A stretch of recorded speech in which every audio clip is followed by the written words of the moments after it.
Our Congresswoman Elise is on the line with us from New York, and probably will be somewhere high up in leadership when the Americans go to vote in November, and then the new Congress gets sworn in next January. Congresswoman, thanks again for joining me. I want to get your reactions to the January the 6th hearings. Yesterday, did you watch them? Did you have any major takeaways? Did you see any new evidence that compelled you to change any viewpoints you might have? No, I believe it was a political circus, which is what I anticipated. But the Democrats really are shameless. The fact that they chose prime time, 8 p.m., to host this hearing. Typical congressional hearings are during the work hours at 10 a.m. In addition, they hired the former president of ABC News, who also covered up for Jeff Epstein. This was taxpayer-funded, hired as a producer for this partisan witch hunt committee with hand-picked members by Nancy Pelosi.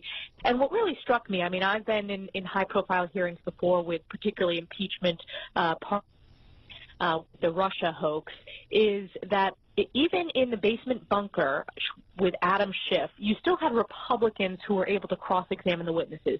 You still had Republican members who were able to look at all of the evidence. There is none of that in this. You're seeing selectively edited and cherry-picked evidence.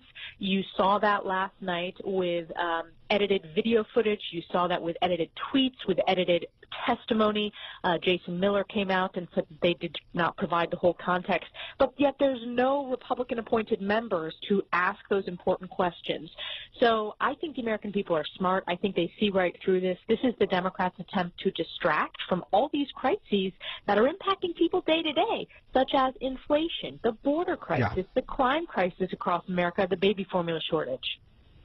I've got two takes on this, and I think, of course, I agree with your assessment, and I think my audience does too. I don't think necessarily, though, this was designed for this audience. I think this was designed for two groups of people.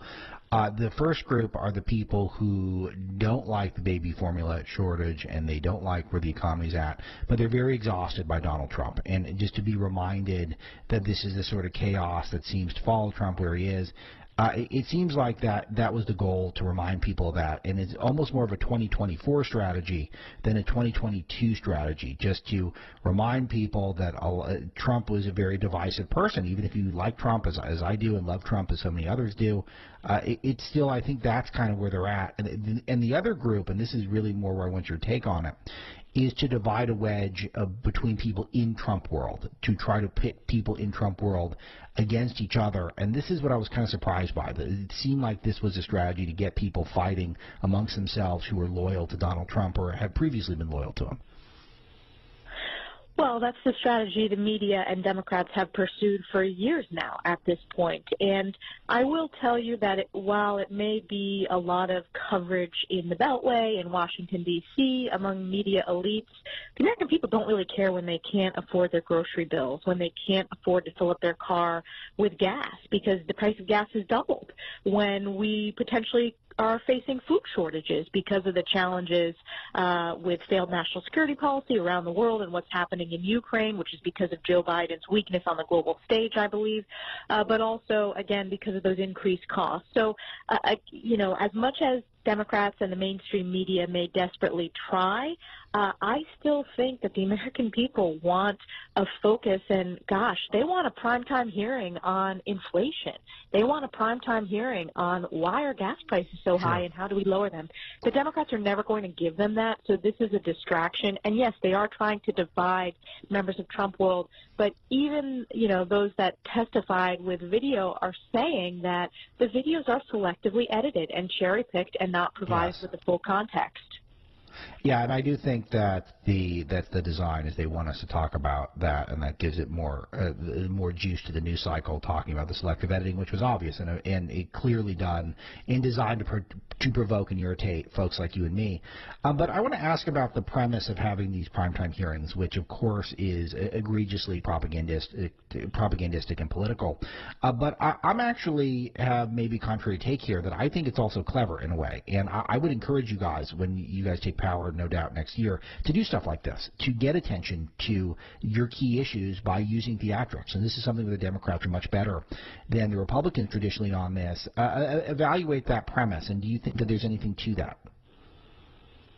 Well, certainly Nancy Pelosi has changed the institution of Congress and has shredded all precedent.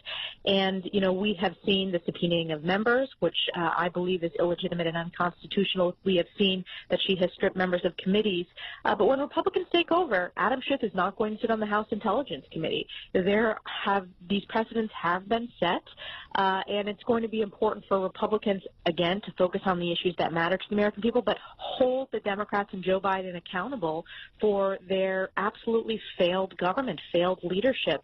So I think tough oversight is going to be really important. I think not hesitating when it comes to subpoenaing and not hesitating when it comes to going after, for example, Hunter Biden, who is extremely close, being the president's adult son, with business ties to the president of the United States.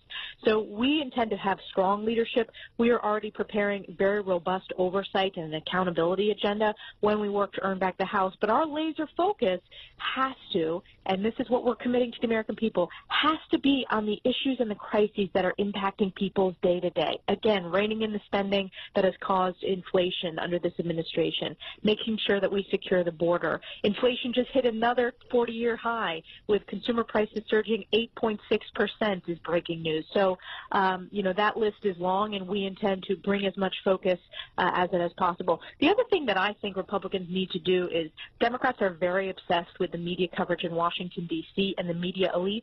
This country is a big country, and voters across the country aren't tuning into the media elites because there's such a historically low distrust in media. We need to get out and around America, Main Street America, and highlight these issues. Yeah, and they're not talking about these hearings. There's no doubt about that. Elise is on with me, Congresswoman from New York. And thank you for noting the inflation numbers. Huge inflation news just breaking 10 minutes ago, and we'll have all that for you, Breitbart.com, throughout the day. And I'm sure my colleagues on the station will cover that in greater detail. But I want to ask you about some other stuff that's going on. In particular, this apparent attempted assassination of Justice Kavanaugh. Are any of your colleagues in the Congress, particularly Senator Schumer, accountable for any of this? Because they have had rhetoric in the past that seems to have incited violence, and we know full well if the shoe was on the other foot, if any of your colleagues had said some of the things that Schumer had said, and there's an attempt on the life of a Democrat Supreme Court justice. We never stop hearing about it. What is your take here? My take is that Senator Schumer, Democrats, and the President of the United States and his White House fanned these flames. They encourage protesters outside of the Supreme Court justices' homes. You have a very politicized Speaker of the House in Nancy Pelosi, who's refusing to take up the Senate bill, which would provide security, increased security for Supreme Court justices. She is actually blocking that clean bill negotiated by the Senate from coming to the floor. And what was her comment? She said, they'll be safe over the weekend. This is just days after a vicious, violent criminal attempt on Kavanaugh's life. And it's not just, Justice Kavanaugh, but he is the father of 2 young kids, and, he has a family. And the fact that Democrats, again, fueled these flames, encouraged protest outside, and an attempt to influence justices as they're putting out their decisions on these cases, first of all, that's illegal, so it's breaking the law. But secondly, it's about pressuring the court and submitting to the will of the left. The Supreme Court must maintain its judicial independence. It must maintain, again, that separation from the politicization that we see day to day in electoral office and political campaigns. On one hand, the Democrats are obsessed with focusing on January 6th, but when it comes to threats on the Supreme Court justice's life, they're not taking up the bill in the House, which would pass if she brought it to the floor. And why do you think she's not doing this? Because it just seems like the biggest no-brainer of anything we've discussed over the last year and a half. It is, I don't even understand the objection. I believe that they want to protect the leaker, and the leaker broke precedent. I believe what the leak, well, I've actually co-sponsored legislation that is a crime to leak documents from the Supreme Court, and we need to pass that because this is irreparably damaging the court. The Chief Justice spoke out on this, as well as other justices, about how truly damaging this is to the institution. So they're more concerned about the leaker rather than the Supreme Court justices, and we do not want to be in a situation where anybody faces any political violence, where any type of political violence is tolerated or encouraged. But make no mistake, Chuck Schumer, Nancy Pelosi, and the White House encouraged protest and activism to try to pressure the court. So Nancy Pelosi, she should bring up the bill negotiated by the Senate, which is a clean protection in terms of increasing security for the justices. So one thing that you did recently on one of our Saturday broadcasts with Matt Boyle is you helped walk us through the Republicans' plan for Fight Back, because we're in agreement on what the true crises are facing this country. It seems like the concern with a lot of our audience here is whether or not the Republicans, who do not have a great track record on this stuff, have the playbook to fight back and to hold the people accountable who are, first of all, getting stuff wrong, i.e. the Biden energy policy, the indulgence of Hunter Biden, et cetera, the open borders, but also not just they're getting stuff wrong, that there's no accountability. The people seem to fail upwards. They keep their jobs. No one even seems to get roughed up publicly, figuratively speaking. What is the plan here? The plan is to make sure that we have robust oversight over every single agency, every single cabinet secretary, every White House official, that we are not hesitant when it comes to subpoenas, that we are not sort of letting the Democrats drag out the timeline, which they have done in the past. And Republicans need to be very, very aggressive. Look, I've learned in the bowels of the Capitol in the skiff with Adam Schiff conducting those basement bunker intelligence committee hearings for the impeachment Russia hoax part 1, that we need to be very tough when it comes to holding them accountable. And transparency is really important. I, in my office, have a long list of projects when it comes to oversight, ranging from getting all the information regarding the illegal flights of migrants into New York State, flown in the dead of night, which the Department of Homeland Security has refused to respond to going after some of the abuse that exists within the Department of Justice and the FBI, both broadly when it comes to the FISA process, for example, which we shine a spotlight on among the House Republicans on the Intelligence Committee, but also very specific district issues that came up in my district with FBI informants being part of crimes that led to the loss of life. So I have a long list. I'm preparing that. We're encouraging all of our members to prepare that and work with the committees to make sure that we are ready on day one. In addition to that oversight agenda, having a legislative agenda, which is really, really important. Already working on border security bills that have the support strongly of all the Republican conference, making sure that we have bills when it comes to being tough on China and holding China accountable, actually looking into the origin of COVID. Yeah, amen on that one, too. Yeah, sure. And one of the things that I would add to the list is that we're watching and broke last night is Alejandro Mayorkas extending covert migration pipelines to cities throughout the country, and we know that Joe Biden is working with foreign governments to create more additional migration beyond what we already have. And this is something that we could do 3 hours a day on this one topic, and yet it barely gets a mention even from me at Breitbart, which is what's such a concern is that sometimes the biggest stuff in the country just gets overwhelmed by other nonsense. We have to do a lot. We have to do a lot simultaneously. We need to make sure that Congress is able to do everything. So having the right teams in place, the right members on the right committees are going to be really important. And all these crises are happening at the same time. And I think back to my first press conference as House Republican Conference Chair, I laid out all these crises and really laid out our overall crisis messaging strategy. And the New York Times made fun of it and said, well, there's so many crises, the American people aren't going to be able to pay attention to all of them. Well, they are paying attention because they're all impacting them.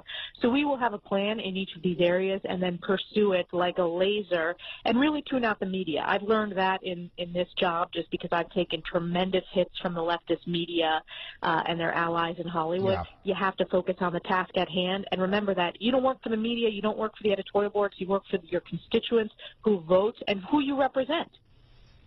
I want to get your take also, this will be the last one for today, Congresswoman Elise Stefanik, again, Republican from New York. I want to get your take on some of the wokeification of our corporations. It seems like the culture wars now are not as much being fought in Hollywood as they are in the corporate boardrooms. And, looking at a pretty unbelievable public ouster of a top Disney executive.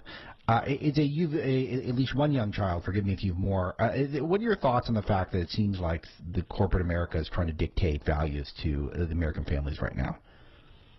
I think this is backfiring. I mean, look at what's happening to Netflix and the fact that they're having a real impact on their stock price, for example, as they've, as there's been pressure from some of their employees to maintain this woke far left identity. Look at the backlash to Disney in terms of their approval ratings among their consumers. Sure. At the end of the day, these are companies. They are not social justice entities. They are not political entities. And it's not just corporate America. You're seeing the wokeification of everything, of higher education in our colleges and universities, but also K-12 schools. You even see it in child care centers in terms of pushing social justice, in terms of the left's vision of what political activism should be. So I'm deeply concerned about that. I think that's why you're seeing some real shifts generationally. For example, an increase in homeschooling. You're also Sure. seeing people being very, very thoughtful about where they're purchasing, whether it's, their entertainment. You're seeing a decline in terms of Disney. And I grew up, I loved Disney when I grew up. It was sort of the heyday of Disney. And Yep. their job is not to be political warriors. Or look at, for example, MLB and the outcry regarding the Georgia election reforms, which, by the way, more people voted in Georgia post those election reforms than before. So that Good whole call. media hurricane was absolutely wrong, which we've seen before. You and I know that.